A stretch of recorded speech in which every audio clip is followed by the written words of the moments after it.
Carta a los Hebreos, capítulo 9. Ahora bien, el primer pacto tenía sus normas para el culto y un santuario terrenal. En efecto, se habilitó un tabernáculo de tal modo que en su primera parte, llamada el lugar santo, estaban el candelabro, la mesa y los panes consagrados. Tras la segunda cortina estaba la parte llamada el lugar santísimo, el cual tenía el altar de oro para el incienso y el arca del pacto, toda recubierta de oro. Dentro del arca había una urna de oro que contenía el maná, la vara de Aarón que había retoñado y las tablas del pacto. Encima del arca estaban los querubines de la gloria, que cubrían con su sombra el lugar de la expiación, pero ahora no se puede hablar de eso en detalle. Así dispuestas todas estas cosas, los sacerdotes entran continuamente en la primera parte del tabernáculo para celebrar el culto, pero en la segunda parte entra únicamente el sumo sacerdote y solo una vez al año, provisto siempre de sangre que ofrece por sí mismo y por los pecados de ignorancia cometidos por el pueblo. Con esto el Espíritu Santo da a entender que mientras siga en pie el primer tabernáculo, aún no se habrá revelado el camino que conduce al lugar santísimo. Esto nos ilustra hoy día que las ofrendas y los sacrificios que allí se ofrecen no tienen poder alguno para perfeccionar la conciencia de los que celebran ese culto.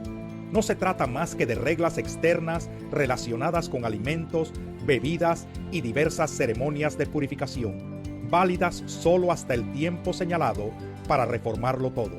Cristo, por el contrario, al presentarse como sumo sacerdote de los bienes definitivos, en el tabernáculo más excelente y perfecto, no hecho por manos humanas, es decir, que no es de esta creación, entró una sola vez y para siempre en el lugar santísimo. No lo hizo con sangre de machos cabríos y becerros, sino con su propia sangre, logrando así un rescate eterno.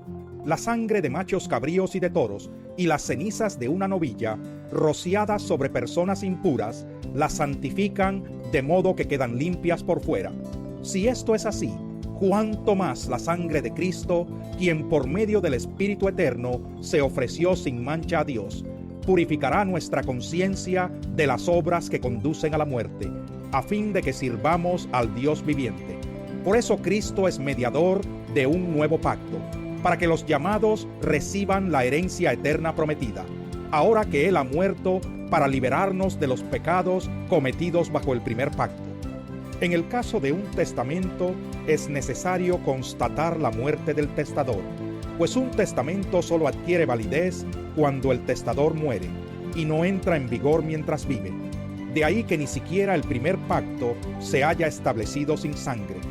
Después de promulgar todos los mandamientos de la ley a todo el pueblo, Moisés tomó la sangre de los becerros junto con agua, lana escarlata y ramas de hisopo, y roció el libro de la ley y a todo el pueblo, diciendo: esta es la sangre del pacto que Dios ha mandado que ustedes cumplan.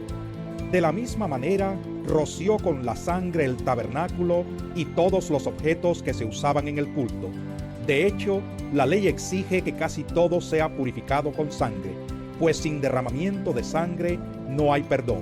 Así que era necesario que las copias de las realidades celestiales fueran purificadas con esos sacrificios, pero que las realidades mismas lo fueran con sacrificios superiores a aquellos. En efecto, Cristo no entró en un santuario hecho por manos humanas, simple copia del verdadero santuario, sino en el cielo mismo, para presentarse ahora ante Dios en favor nuestro. Ni entró en el cielo para ofrecerse vez tras vez, como entra el sumo sacerdote en el lugar santísimo cada año con sangre ajena. Si así fuera, Cristo habría tenido que sufrir muchas veces desde la creación del mundo. Al contrario, ahora al final de los tiempos se ha presentado una sola vez y para siempre a fin de acabar con el pecado mediante el sacrificio de sí mismo.